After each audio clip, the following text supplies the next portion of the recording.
Hello, welcome to the Burn KC ScorchCast. I am your host, Alex Blackburn. Um, got a pretty decent show today.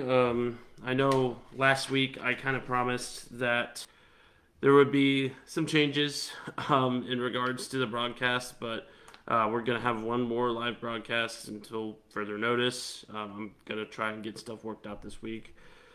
Just last week was a complete whirlwind. For personal reasons that I'm not going to get into too much. But I want to thank everybody who reached out and offered their support to me. I'm feeling a lot better since everything went down.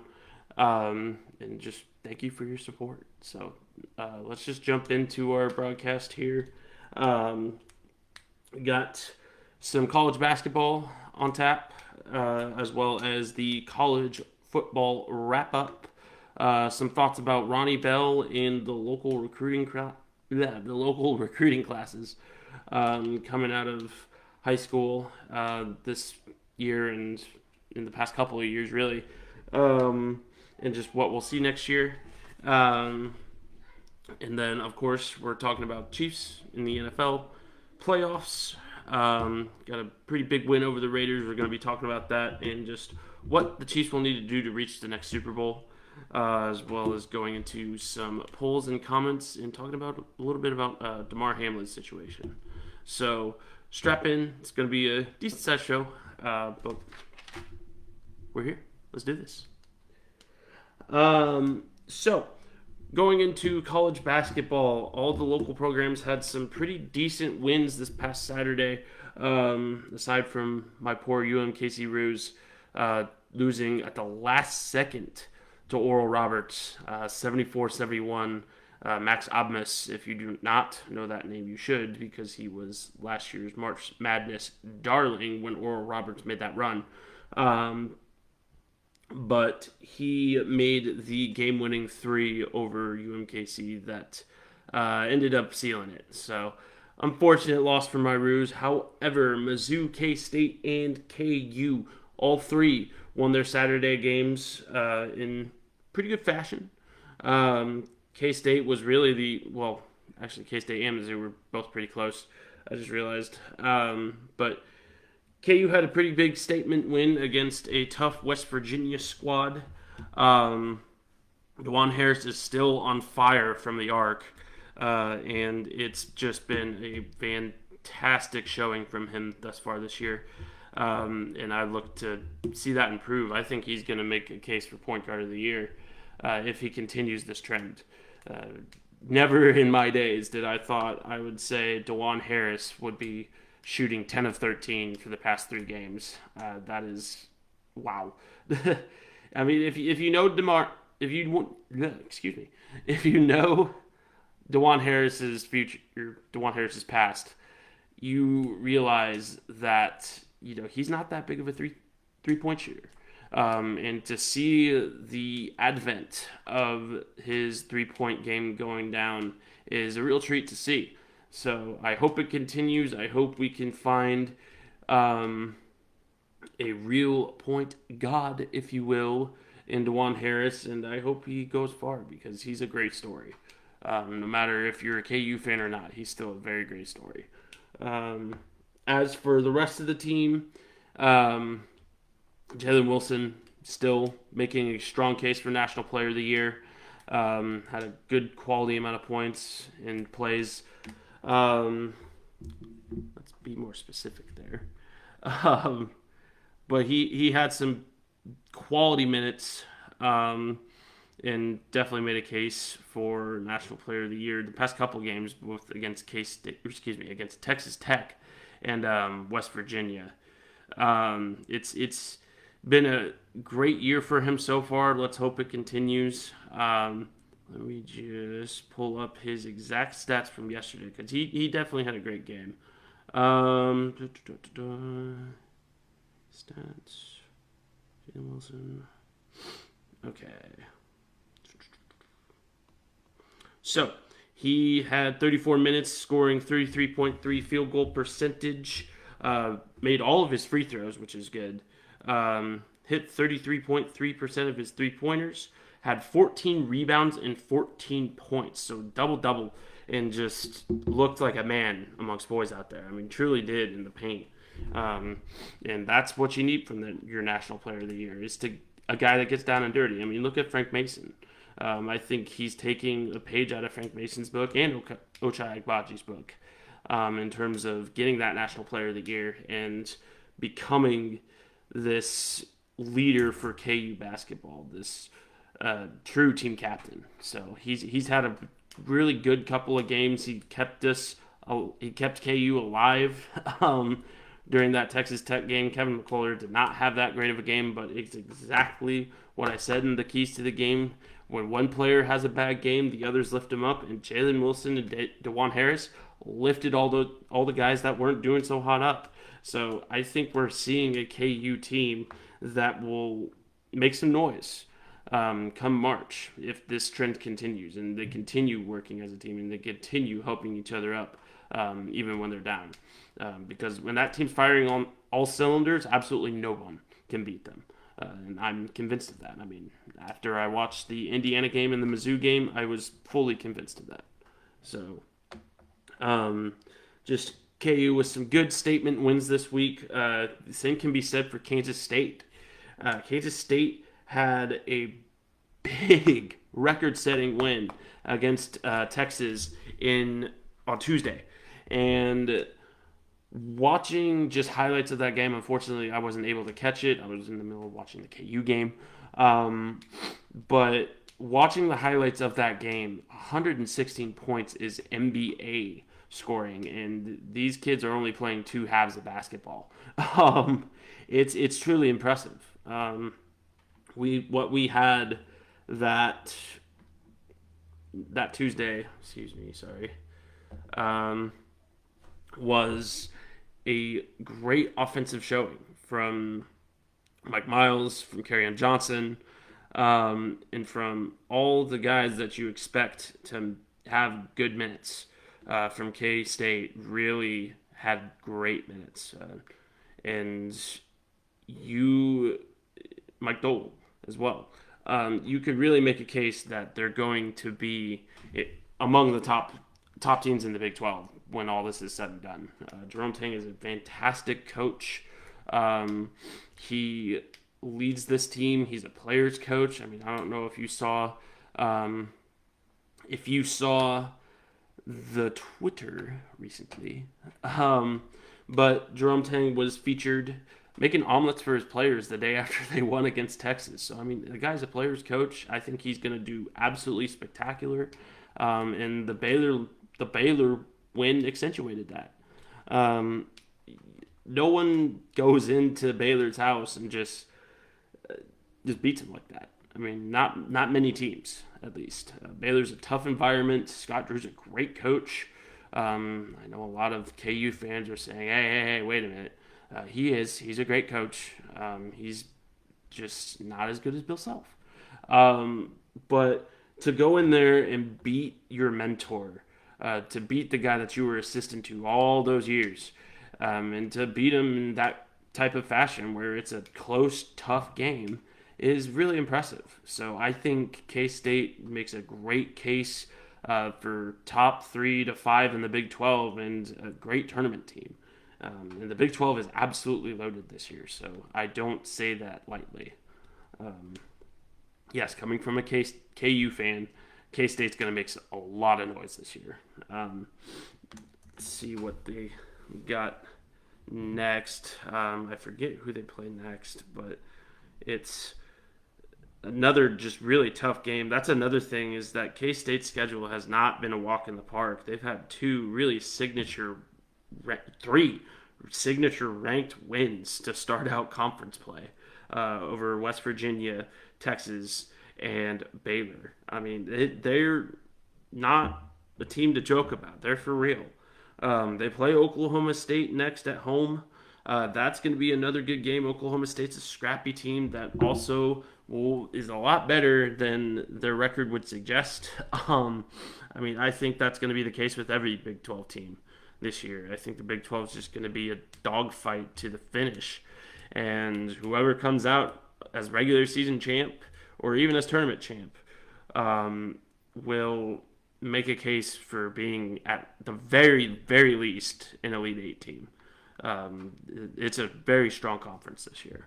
So I'm excited to see where that goes. Moving to the local non-Big 12 school, though, Mizzou had a tough loss against Arkansas. I watched it pretty much all the way through. It was kind of disappointing to see that big lead slip away. They're going to have to work from. I think Mizzou has a confidence problem, is what it is. I think they get either too complacent or too overconfident, and it ends up biting them in the butt. Because what we saw that second half against Arkansas was a team that was complacent, a team that lost their rhythm and lost their groove, and a team that did not adjust at half. And it bit them in the butt. I mean, plain and simple, it did. I think Kevin Gates is still a great coach. I think Mizzou is still a tournament team that needs to be reckoned with in terms of SEC competition. But they went through growing pains on Tuesday and, frankly, on Saturday, too. When Vanderbilt is giving you a game at home, Vanderbilt's not a cupcake team either, but they're not exactly the top of the SEC. But when they're giving you a run for their money at home because, you got too confident and let them back into the game, it's just kind of tough to play as a player because, it's a confidence issue. So I think Dennis Gates, as a first-year coach, needs to get this team together and say, hey, we are a good basketball team. We are a team that can win games over good competition, and we need to know that rather than just voice it aimlessly. You can say you're the best basketball team in the whole wide world, but until you prove it, you're not. And it's just college athletics in general is just a constant game of prove it. Prove that you're a dynasty. Prove that you belong. And it's really the spirit of competition in general. And I think Mizzou has every case to be playing with the big boys this year. To be that team that comes from the absolute depths and becomes a tournament team once again. Gets back to their glory days. Because I still remember 2012. I still remember those teams that did really, really well and just, couldn't finish. But I think this is a Mizzou team that if they have their head screwed on straight, can finish, can win the SEC, and can go far in the tournament. So, because this is a good basketball team, and this is good coach in Dennis Gates. And I, again, do not say that lightly as a KU fan. There's a lot of good local college basketball around these parts right now, and it's very refreshing to see. At the same time, there's also been a lot of good college football. Let's just kind of do a wrap up here. Obviously, KU, the lone losing record once again. Or actually, no, Mizzou had a losing record as well. They went 6-7.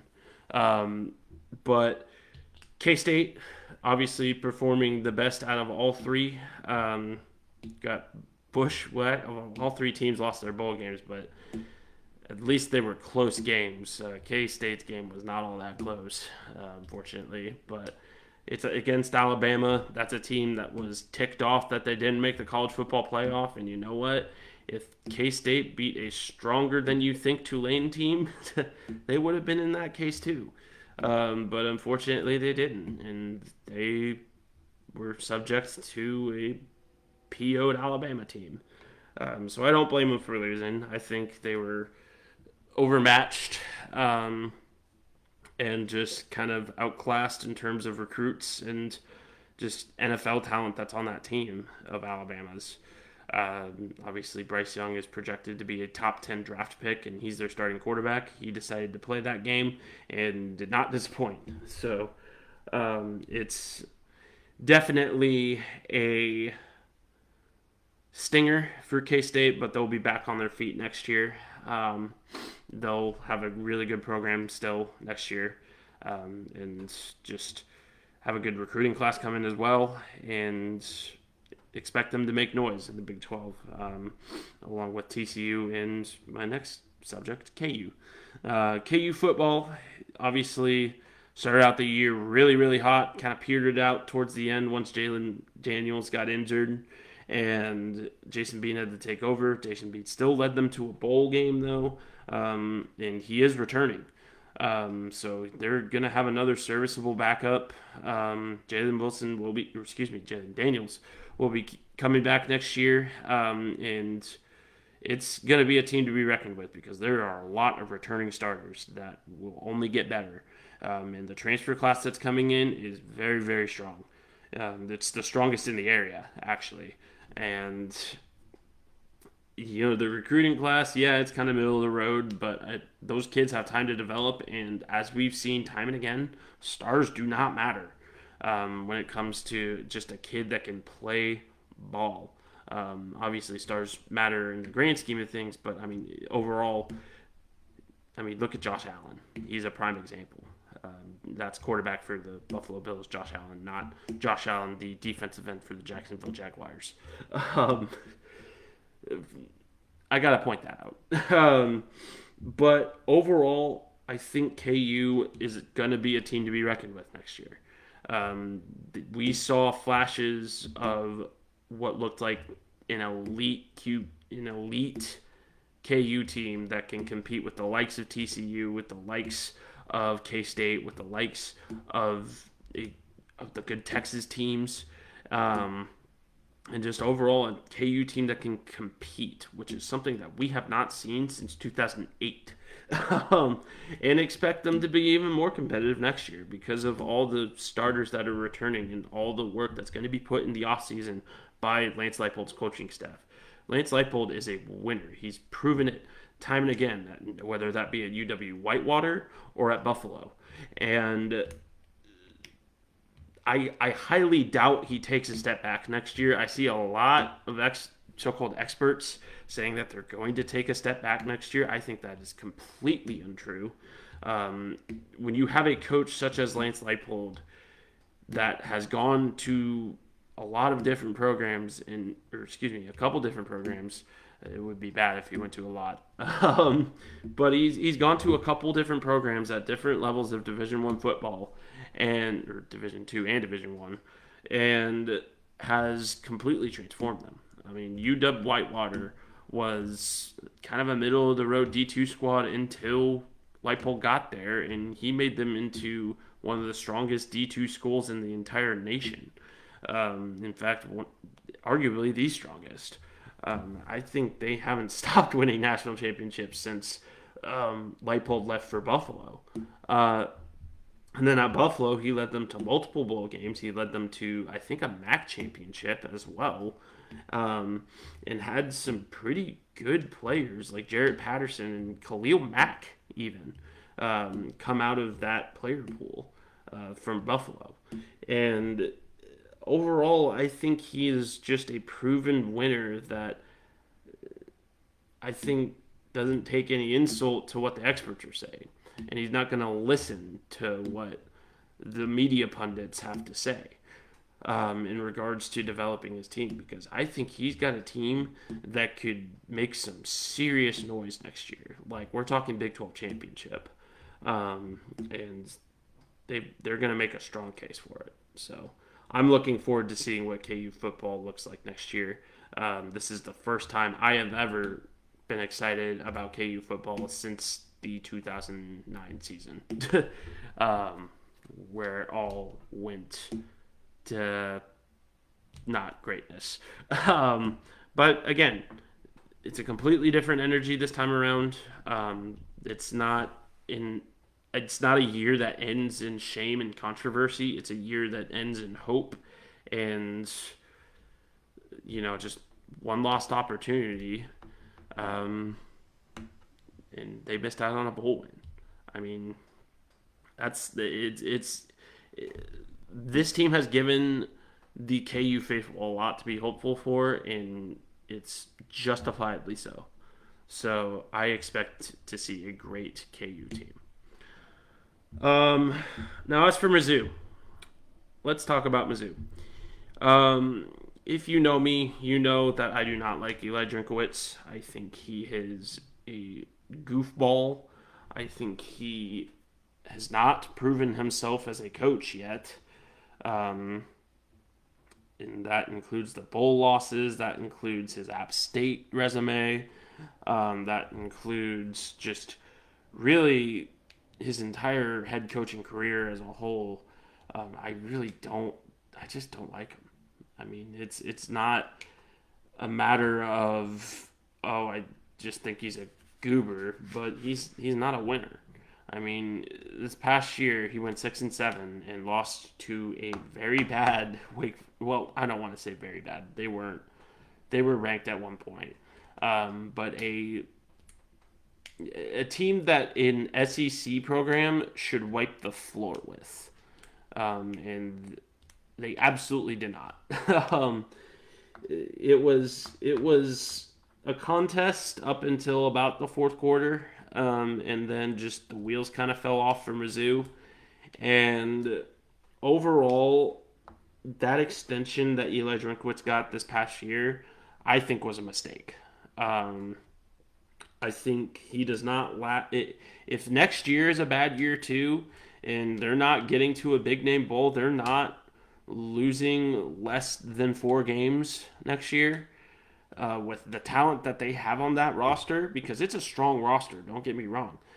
Luther Burden is one of the best wide receivers in the SEC, and for his talent to just go to waste like that, um, in a system and in a program that has shown cracks in the armor. I mean, after we saw that team captain try and beat up one of his own teammates, I mean, I knew there was something deeply wrong with the Mizzou program. And, you can, if you're a Mizzou fan, you can point to anything wrong KU has done or all that, blah, blah, blah, blah, blah. There's no excuse for Eli Drinkwitz.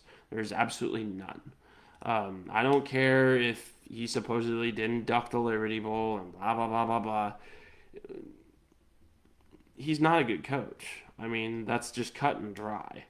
And I think if he proves that once again next year, he's out the door. If I am a sensible athletic director, he is out the door. Um, and I get it, you sign him to an extension and blah, blah, blah, blah, blah, the contract fallout, blah, blah, blah, blah, blah. It's not that heavy of a buyout. And I think Missouri could easily afford that. So, honestly, this is going to be a major prove it year it's going to be a major show me year for the Show Me State school. Um, and for Eli Drinkwitz. So, next year is going to be big. Next year will also be big for a certain local kid, Ronnie Bell, wide receiver for Michigan and Park Hill alum. Just declared for the NFL draft. And as someone that's played against the guy before, he's a tough cookie. He's his whole family is just full of athletes. I mean, if you watched the showcase on, I think it was Spectrum Sports, about the Bell family, they have strong athletic roots. And his brother Kendrick and his brother Marquise are going to be incredible athletes as well at the college and possibly at the pro level as well. And I'm incredibly happy for Ronnie. I think he is the prime example of what kind of recruiting talent the KC area has in terms of athletics. I think we are a heavy sports city here, and that shows with our high school programs. Um, Park Hill was a great football program while Ronnie Bell was there, and that's what got him recruited to go play at Michigan. And we have plenty of other Park Hill-esque high schools around the area: St. Thomas Aquinas, Bishop Miege, just on the Kansas side, Mill Valley, Park Hill South, even, as well as the Lee Summit schools, the Blue Springs schools. I mean, it's just a very highly competitive atmosphere when it comes to high school football and high school athletics in general. Um, and there's a lot of athletes, and the Bell family is a prime example of that. And I think it's finally getting recognized by not only local schools, which took way too long to recognize what they had in their backyard, but also schools like Alabama, schools like Clemson, schools like Oklahoma, coming up here and recruiting our players. Um, Schools like Michigan. Um, it's truly a great sight to see because I know that this city's reputation is growing in terms of athletics, which is going to make it even more fun to report on sports. So for that, Ronnie Bell, thank you for putting us on the map, and thank you for all you've done for Kansas City sports and for Michigan as well. I'm sure. Good luck in the draft. You're gonna do great out there, man. You're a great wide receiver, and just all the luck to you. So, and congratulations to Kendrick Bell for committing to Michigan. I don't know if his brother Marquise is committed anywhere. I know he's primarily basketball, but he's going to be a big name recruit as well. So keep an eye out for that one. Moving on, though, to the Chiefs in the NFL, the big topic right now. So Chiefs had a statement win over the Raiders. It was a great win. It was a needed win. And a statement win at that. They didn't play down to their competition. They came in, they played to the level that the Chiefs can play at, and they absolutely embarrassed their rivals. Not only on the field, but off the field too. I mean, if you saw how much red was in that stadium, you would understand why Mark Davis is complaining that there are too many opposing fans at games. I think it's a ridiculous notion and that the Raiders fans deserve better. Your owner's kind of a joke. Not just his hairline, but his rest of them. But overall, I think it's a great win by the Chiefs. Offense had a great showing. Defense had a really good showing too. And the playoff picture's set. Chiefs are the 1 seed. They got the bye.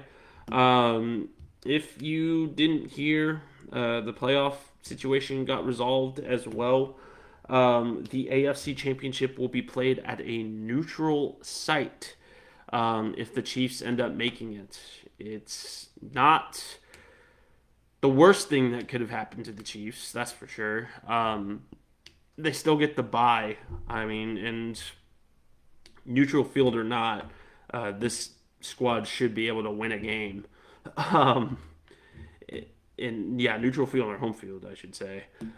This team should still be able to win a game. I mean, you look at Patrick Mahomes' road record, and you see that it is pretty good. But people are talking now that Indianapolis, even though it is the halfway point between Buffalo and Kansas City, has since denied the request from the NFL to host the AFC Championship game. It's looking like it's either going to be Cleveland or Pittsburgh.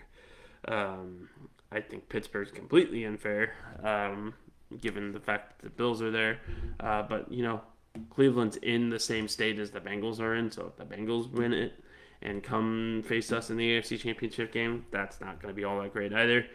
But overall, we just got to see what happens. For all we know, neither of those teams make it to the AFC Championship game, and the Chiefs do, and the Chiefs get a home playoff game, and the Chiefs get another home AFC Championship.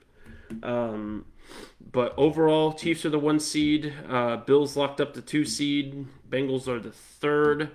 4th seed, I believe, is the Jaguars, who locked up their division with the win over the Titans.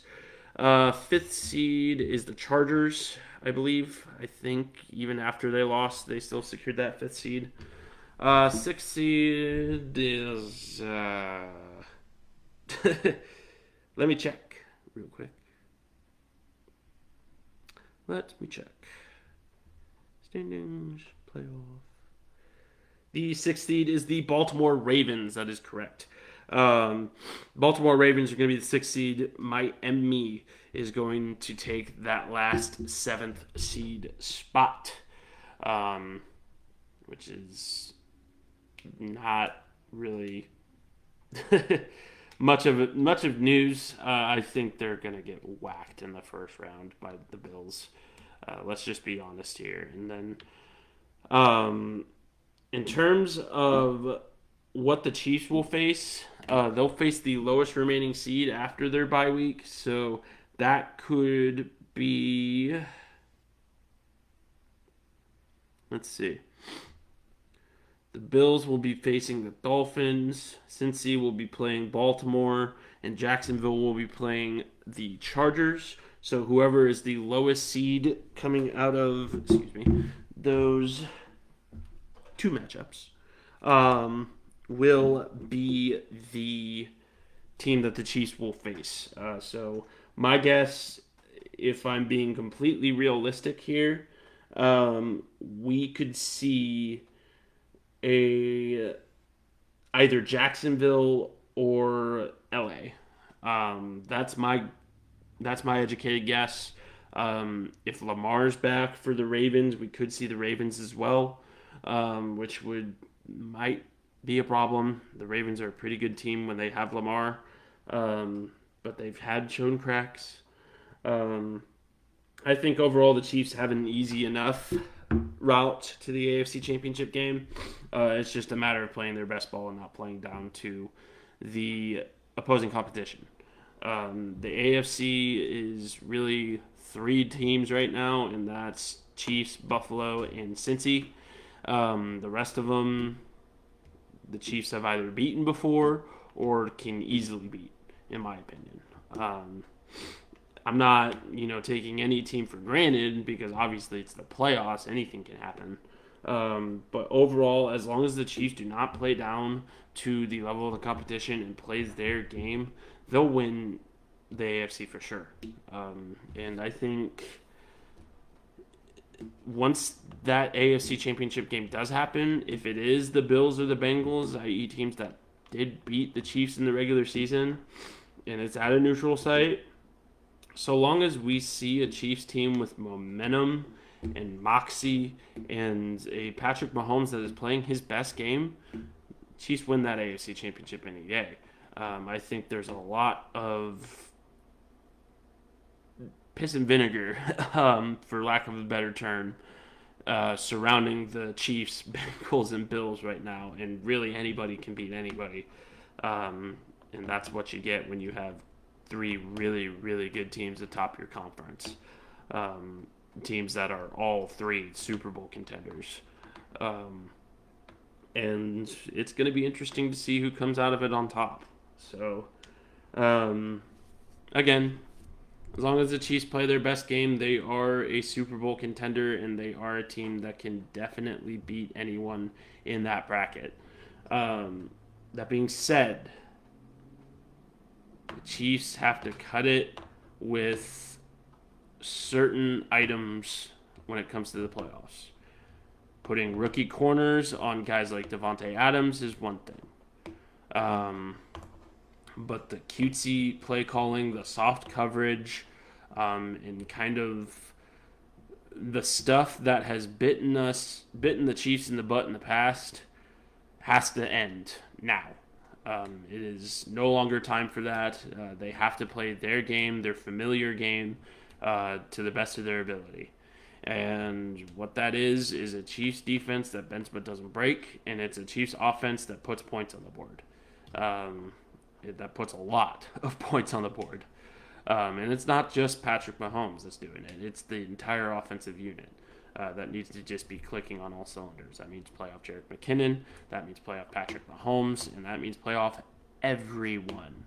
Not just those two. So it's just going to take a full team effort to come out of the madhouse that is the AFC in the top three. So I don't want to talk Super Bowl yet. Obviously, we have not gotten to that point. Maybe if the Chiefs win in the divisional, I'll start talking about it. But for now, I'll keep that hush-hush.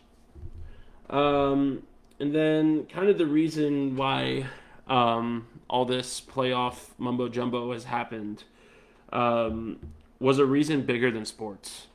Damar Hamlin, safety for the Buffalo Bills, collapsed on the field during the Monday night game against the Cincinnati Bengals and suffered cardiac arrest. He was given CPR on the field for, I believe, 11 minutes.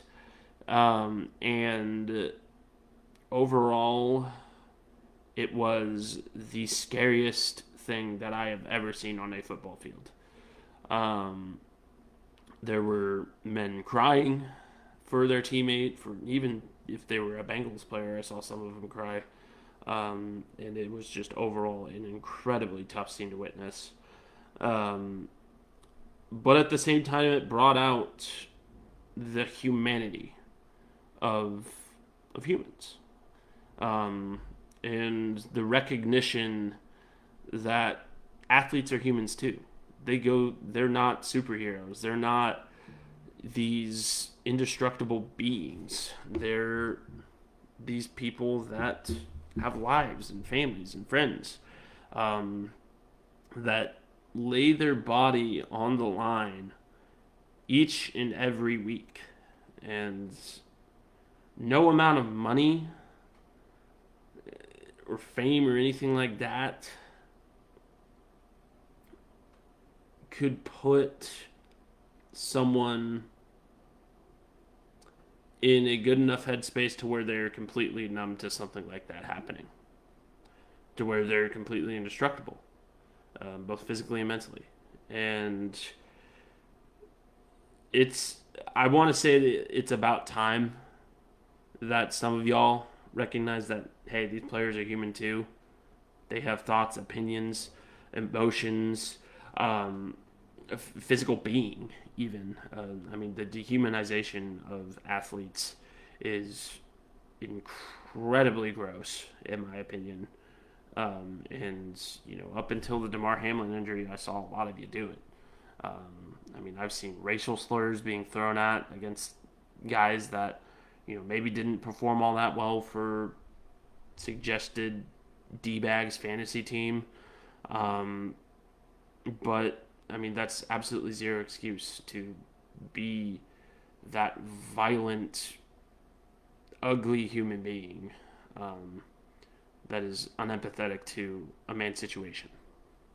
Um, and what we saw with Damar Hamlin was a community, a nation really, coming together to support this man, to check on this man's health, to make sure this man was okay, and to make sure this man had a good quality of life, going forward. And a very, very special thank you to the medical professionals, the athletic trainers, to team personnel that saved this man's life. I mean, you can talk about the power of prayer all you want, and, that had an impact. Obviously, the power of positive thinking always has an impact, and prayer always has an impact. But the true heroes here are the medical personnel and the team officials and athletic trainers that decided that, number one, decided to call the game. The NFL is still working that out. I'm not going to say any more on that because a man's life is much more important.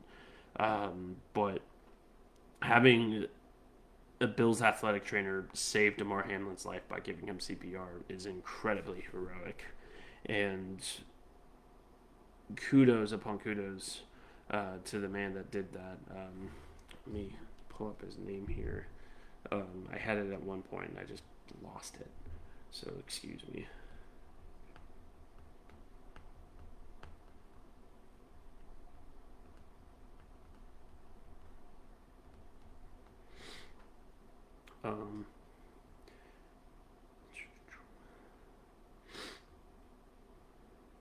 Denny Kellington was the man's name.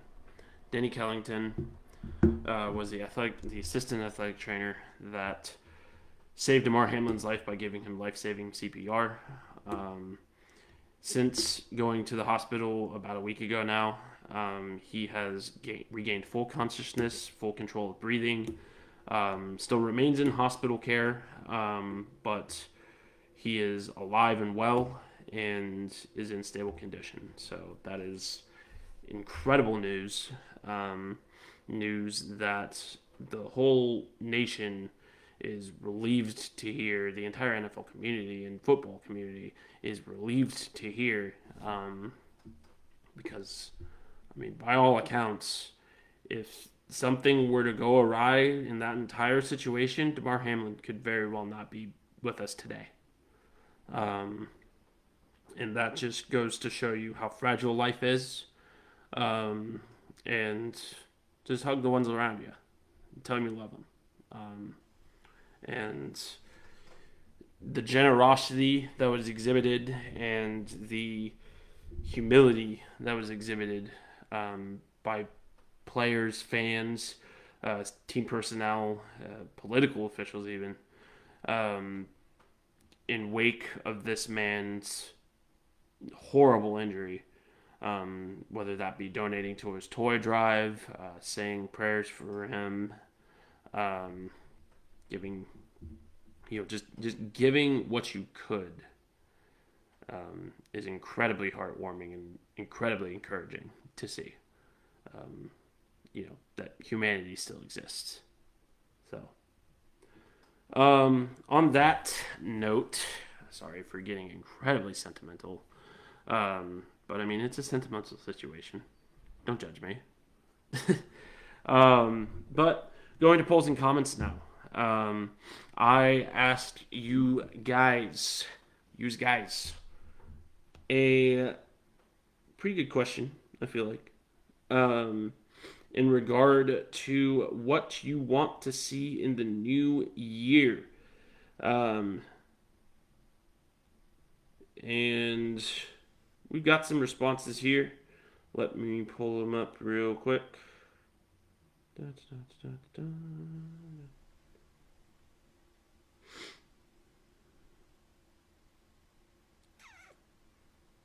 me just a sec here. Get into archive in Instagram here. Okay. So on January 4th, I asked you guys, what are you most looking forward to sport-wise in 2023 in Kansas City? The options were the NFL Draft in Kansas City, March Madness in KC, Arrowhead playoff games, or other. And it received quite a few votes. The tie here was March Madness in KC and Arrowhead playoff games. Had a lot of KU fans and Chiefs fans vote in this poll, so makes sense. Me personally, I'm excited for all three of those. I'm excited to be going to the NFL Draft this upcoming April. That's going to be a lot of fun and kind of a once-in-a-lifetime experience. So that's probably what I'm most excited for. Obviously, I want the Chiefs to win the Super Bowl. I want KU to repeat, blah, blah, blah, blah, blah. But, I mean, the NFL Draft is pretty cool. I've always wanted to attend. So, the second question that I pushed out was most hopeful for in 2023 in regard to sport. And it was, once again, pretty solid down the line. We had Chiefs Super Bowl receiving 40% of the votes and KU title repeats receiving 60% of the votes. So again, the KU fans and the Chiefs fans really coming in hot with this one. So thank you guys for voting in that. Had a couple comments as well in return, in terms of anything I possibly missed in the polls. And one of them was the Blues winning the Midwest was something that someone was hopeful for. Agreed. That would be really cool to see Derek Pearson in his second year of coaching take this young but very, very talented roster of the Kansas City Blues to the mountaintop. Well, one of the mountaintops, of course. And that's been the Midwest Conference. It's always been a tough conference. whether that be Metropolis or the St. Louis teams, or the Chicago Lions, of course. It's always been tough. So I'm excited to see if the Blues can pull that one out. Obviously, I am a Blue, and we have the spring season to get through, the spring developmental season. That will definitely show where this team is at in terms of development. So that'll be exciting. The next answer was Kansas City Current winning the championship. And then, of course, that and the Kansas City Blues winning the Midwest. But, yeah, no, definitely looking forward to see how the KC Current will be doing next year. Obviously, they went on a great run this year, lost in a heartbreaker in the NWSL Championship, which was super unfortunate. But I mean, such is the game of soccer. You can't always get to what you want and whatnot. But overall, this is a team that can easily make it back there and win it. They didn't get rid of a lot of people in free agency. They got a lot of returning starters, and they're going to be bringing in some key talent as well. I can tell. They're going to be buyers. So if you haven't made it out to a KC Current game, do so. They're a lot of fun. They're about as fun as a Sporting Kansas City game, in my opinion. And honestly, you watch better soccer, again, in my opinion. But overall, very exciting stuff. One last thing that I wanted to mention in today's show. This setup, again, will be changing over the next week or so. I'm going to be trying to get the podcast onto Spotify and SoundCloud and all that. Need to figure out how to do that here over the next week. Again, last week was kind of a whirlwind, unfortunately, so I couldn't get a whole lot done. But we're making headway, and we're making some key changes for the better in regard to the Burn KC as a whole. So stay tuned for it. It's going to be a lot of fun. We're going to have a great time. And overall, the very last thing I wanted to mention to y'all was full disclosure. I might be looking for a co-star or a co-host to help me with this show. So if you're free Sundays at 6:30, hit me up. There might be an opportunity for you. I don't mind doing this alone, don't get me wrong, but I think conversations and these type of communal things really flow better when there's another person. Obviously, I'm still going to be the same old Burn, still going to be the same old. I'm still going to be writing the articles and putting those out. So if you know your stuff about sports, go ahead and send me. I'm not asking for a resume, but just go ahead and send me what you got. Let me see if you're the top talent on the block. And we'll go from there.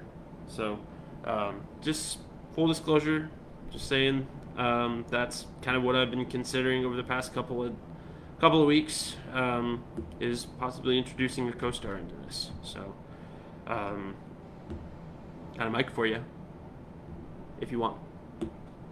That's our show, though. Thank you all for joining. You've been great to me so far. I've been doing this for 9 months now. I'm coming up on a year, which is absolutely insane to me. But again, thank you for sticking with me through all the technical difficulties, through just life stuff and everything like that. You guys are awesome. I never really gave that end of 2022 speech. So again, forever thankful for each and every one of you. And much love to everyone that's supported me and everyone that's gotten me new equipment, that's given me advice on how to improve this, and just overall kind of fueled my passions. You've been wonderful, and even if you do so much as just tune in every once in a while, you are appreciated, and thank you very much for kind of indulging me in my passion project. But seriously, much love. I very much appreciate it. I did not expect to get over 120 followers in less than a year. That's pretty crazy. So thank you from the bottom of my heart. Keep sharing the burn. Keep doing what you're doing, and much love to all of you. So thank you all. Have a great night. Have a great week, and I will see you all next Sunday. This is Burn KC signing off.